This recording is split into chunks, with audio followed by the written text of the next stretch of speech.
Are you trading your future throne for a single plate of honey-dripped bread? Are you swapping a crown for a moment of pleasure? See, most people never reach their goals, not because the goals are too hard, but because they get trapped in the royal fair of life. And the fair always closes before the palace gates. There's an ancient story of a great king who grew old without an heir. He sent messengers to every corner of the land with a proclamation. On the first day of the new moon, the gates of my palace will open.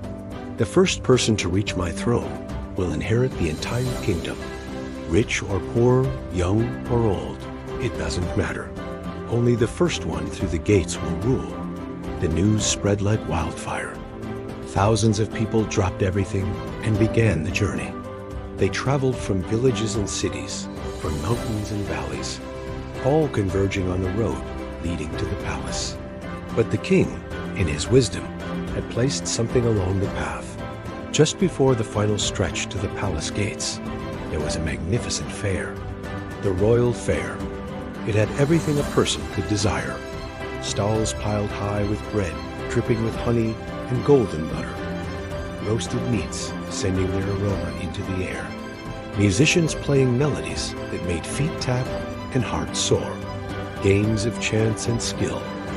Colorful tents and laughing performers. It was a paradise of pleasure. The first travelers reached the fair and stopped. They looked at the palace gates in the distance, still open, still waiting. They said to themselves, "One game won't hurt. One plate of bread won't delay me. I'll just rest for a moment and then continue." They sat down to eat. The food was delicious. They played a game. It was fun. They listened to the music. It was enchanting.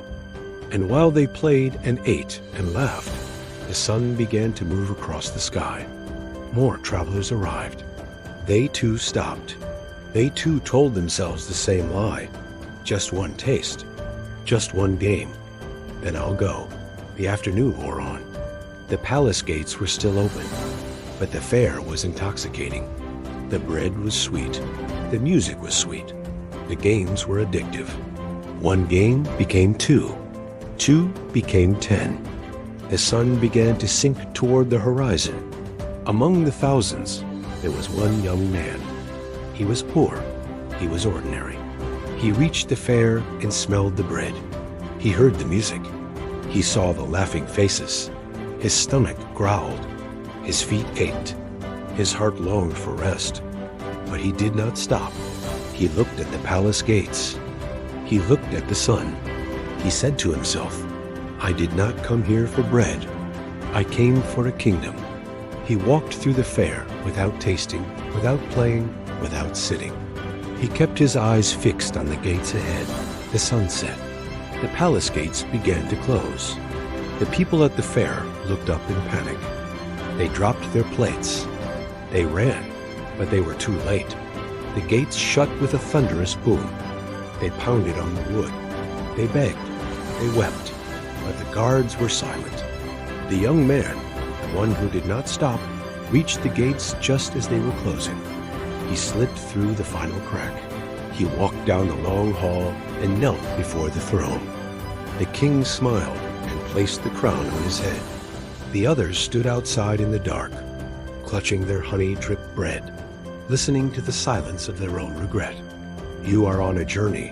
You have a dream, a goal, a palace you are trying to reach, and the road is lined with fairs. They are everywhere. Social media, with its endless scroll of entertainment. Television, with its hypnotic glow. Parties and pleasures and distractions of every kind. They all whisper the same lie. Just one won't hurt. Just a taste. Just a moment. Then you'll continue. But one becomes two. Two becomes 10. The sun is moving. The gates are closing. And while you feast, your dream waits. And waits. And eventually, it stops waiting. Success is not blocked by difficulty. It is blocked by distraction. The path to the palace is not that long. The journey is not that hard. What stops you is not the mountain. It is the fair. It is the honey-dripped bread. It is the gain that steals an hour, that becomes a day, that becomes a year, that becomes a lifetime. The young man who reached the throne was not stronger, or smarter, or faster than the others. He was simply more focused. He kept his eyes fixed straight ahead. He refused to stop. He knew that the fare was a trap, disguised as a blessing. What is your fare today? What distraction is whispering your name? What pleasure is promising that one moment won't matter? It matters. They all matter. The gates are closing. Keep your eyes on the palace. Do not stop. Do not sit. Do not taste.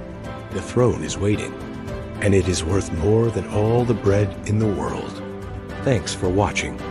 If this story resonated with you, hit that subscribe button for more content to help you on your journey. See you next time.